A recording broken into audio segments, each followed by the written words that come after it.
Bonjour tout le monde. Eh bien, je vous souhaite la bienvenue sur ma Lumi TV avec plein de joie de vous y accueillir pour vous proposer ma première vidéo. Dans cette première vidéo, j'essaie de vous présenter le plus clairement et le plus synthétiquement possible ma vision de l'être humain, enfin une petite partie en tout cas, et de la façon dont il peut cheminer vers lui-même pour aller vers plus d'épanouissement, plus d'authenticité, de sérénité. Et tout ça, c'est nourri par tous les enseignements que j'ai pu recevoir depuis un peu plus de 20 ans. Et bien sûr, ce que je partage là, c'est ma vision du moment, c'est pas une vérité absolue qui aurait envie de s'imposer à tout le monde. De même, vous trouverez rien dans cette vidéo qui n'a pas déjà été dit. C'est juste ma façon très personnelle de le traduire qui va pouvoir parler à certains et puis peut-être les toucher en profondeur. Cette vidéo-ci, c'est la première a priori d'une longue série, en tout cas que j'ai prévu de faire, et qui pose un petit peu les bases de toutes mes explications suivantes. Et au travers de ces vidéos, je m'appuierai aussi sur les questions que me posent régulièrement les mamans qui suivent mon site Famille de Lumière. Et à la fin de chaque vidéo, je vous proposerai un petit exercice de gymnastique intérieure pour vous permettre de mettre en pratique ce dont je viens de parler et de vraiment le ressentir à l'intérieur. Même si à l'arrivée mon explication peut sembler toute simple, et d'ailleurs c'est son but, c'est pour moi le fruit d'un long cheminement, à la fois intérieur et à la fois au niveau technique, d'arriver à vous la proposer. Et si je vous en parle, c'est parce que c'est justement le but de ma Lumi TV, de nous permettre, de nous soutenir et de nous amener à rayonner notre lumière comme ça pour pouvoir la partager tous ensemble, les uns avec les autres. Voilà, et j'espère que ça vous parlera. Et puis je vous remercie infiniment de partager ce moment avec moi. Voici donc ma première Lumi vidéo qui va poser un petit peu les bases de toutes les suivantes. Alors, ma Lumi question du jour, c'était une question d'Alessandra qui se disait un petit peu perdue parce que dans les enseignements actuels, quand on découvre la spiritualité, on se rend compte qu'il y a deux courants de pensée. Il y a des enseignements qui disent qu'on a encore beaucoup de choses à nettoyer en nous, qu'on a beaucoup de choses à aller voir et qui expliquent comment le faire. Et puis il y a des enseignements qui nous disent qu'on est déjà tout lumineux, tout parfait, tout accompli et que c'est ça l'essentiel. Et donc, comme ça semble un petit peu contradictoire quand même, elle me demandait d'après moi quelle était la meilleure voie à suivre pour aller le plus rapidement vers soi-même et pour progresser sur son chemin d'épanouissement. Et c'est pour répondre à cette question et puis d'autres questions dont je vous ferai part plus tard que j'ai décidé de vous présenter ce petit diaporama pour vous expliquer comment je vois les choses de l'intérieur. Alors là, j'ai essayé de vous représenter la lumière qu'on est de toute éternité. Vous savez, celle qu'on peut apercevoir dans les yeux de nos enfants.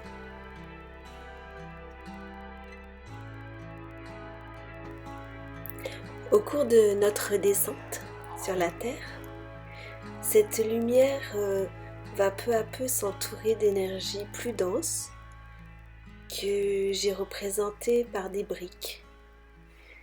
Des briques d'énergie qui vont former notre personnalité, notre structure psychologique. J'expliquerai dans une autre vidéo comment se forment ces briques et pourquoi.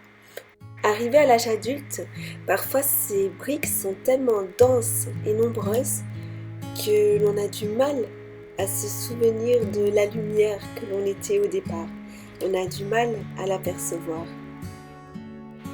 Une conséquence importante à mes yeux, c'est qu'il n'y a pas de lumière plus belle que d'autres, il n'y a pas de lumière plus grande, plus lumineuse, plus glorieuse. Seulement, L'accumulation de briques d'énergie autour de ces lumières vont faire qu'on va avoir du mal à les apercevoir et à sentir leur chaleur. Étonnamment, comme l'humain est très très bien pensé, tout cet assemblage là un peu éparse forme un tout cohérent grâce à un système que l'on porte à l'intérieur de nous qui est un système de cohérence interne qui a beaucoup été mis en évidence en psychologie sociale. Et sans ce système-là, on se sentirait complètement perdu. Et je vous donnerai un petit peu plus de détails sur ce fonctionnement tout à l'heure. En réalité, ces briques peuvent prendre de nombreuses formes différentes, bien sûr, et aussi de nombreuses colorations différentes. Vous pouvez avoir des briques très lumineuses et d'autres très sombres. Et elles forment comme autant de petites personnes à l'intérieur de nous qu'en psychologie, depuis Jung, on appelle les sous-personnalités. Mais les Indiens parlaient aussi bien avant du soi aux 1000 visages. Vous pouvez aussi imaginer des petits bonhommes sympathiques. Voilà, cela sonne très bien, c'est ce que j'utilise pour parler des sous-personnalités avec mes enfants. Vous les connaissez déjà, hein. Il y a le moi farceur, le moi coquet, le moi grincheux, le moi méchant. Mais il y a aussi des gens beaucoup plus sérieux qui ont tenté de modéliser, de classifier ces personnalités, comme par exemple dans la PNL ou dans l'énéagramme. Alors pour terminer mon explication, j'ai besoin de vous présenter encore un élément. Tadam! C'est ma conscience d'être qui je suis. Chaque fois que vous dites moi je suis plutôt comme ci ou moi je suis plutôt comme ça, je l'ai représenté par cette jolie bille chinoise. Et mes pensées et mes émotions vont toujours suivre cette sensation de qui je suis. Par exemple, je peux avoir conscience d'être cette brique-là et je vais me sentir triste et sentir à quel point la vie est injuste avec moi. Ou alors, je vais m'identifier à cette brique-ci et là, alors, je vais me sentir super en colère. Mais à fond, quoi. Je sais que j'ai raison d'être en colère à ce point-là. Quand ma conscience d'être qui je suis s'accroche comme ça à une de ces briques et voit le monde à travers le filtre de cette brique, je crois que c'est ce que en général les gens appellent l'ego.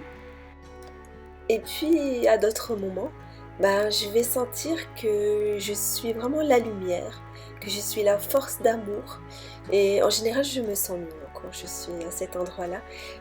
C'est une expérience que chacun peut faire quand les pensées et les émotions sont apaisées.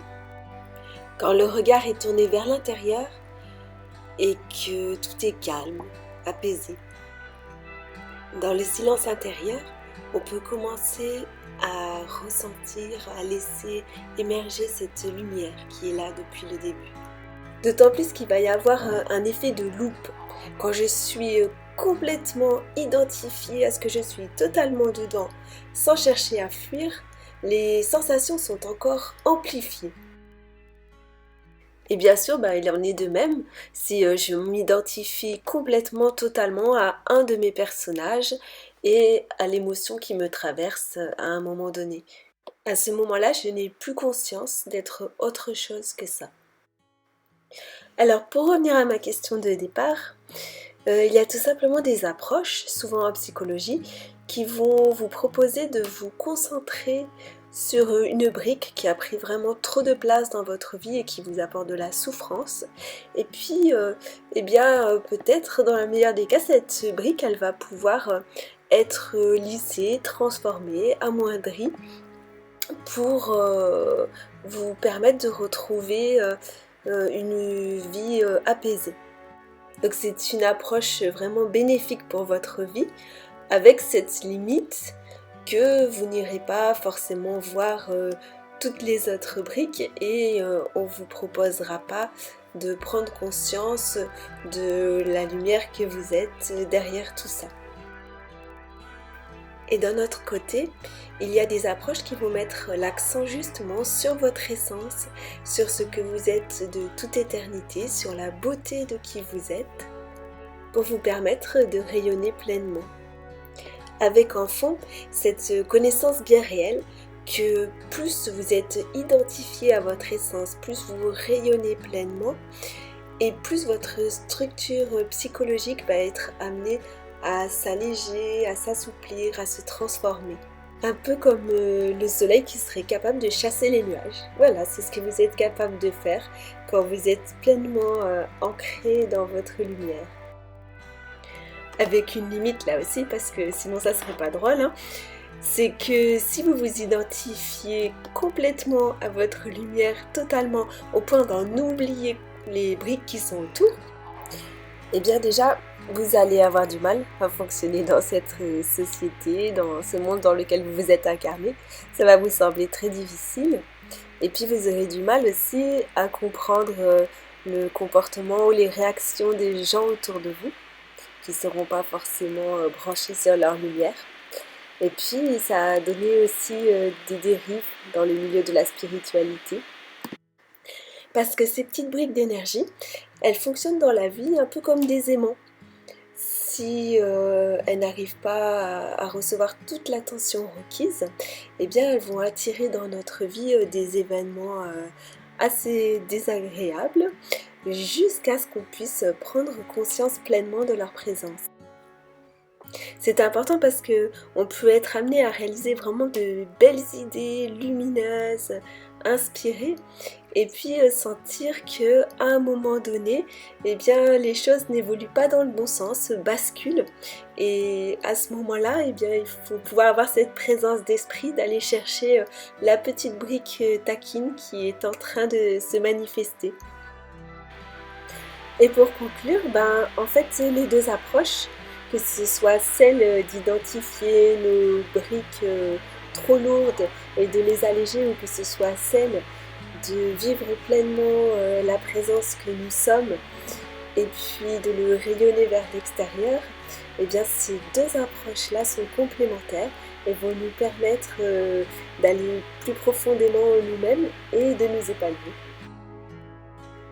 Dans chacune de mes vidéos, j'essaierai de vous proposer à la fin un petit exercice de gymnastique intérieure pour vous permettre de bien ressentir et de mettre en pratique ce dont je vous ai parlé juste avant.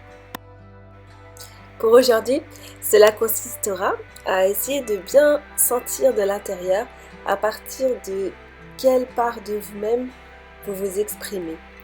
Quelle part de vous-même est en train de ressentir ce que vous ressentez, de penser ce que vous pensez. Parfois, c'est plus facile à ressentir et à voir au départ chez les autres. Vous savez, des fois, vous sentez que la personne qui vous parle, elle est parfaitement inspirée, parfaitement alignée avec le plus profond d'elle-même au moment où elle vous parle.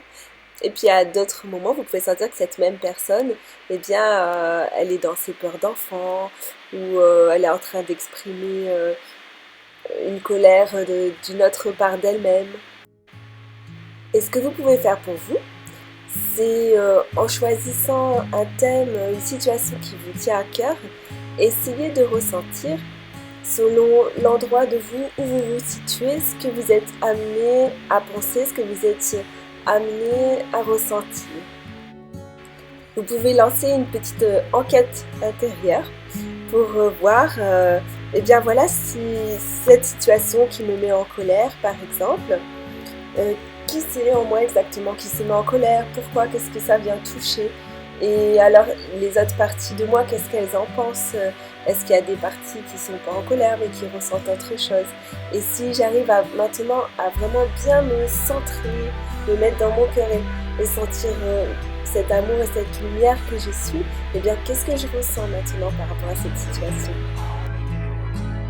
Je vais vous donner un exemple très personnel pour que vous puissiez bien voir de quoi je parle.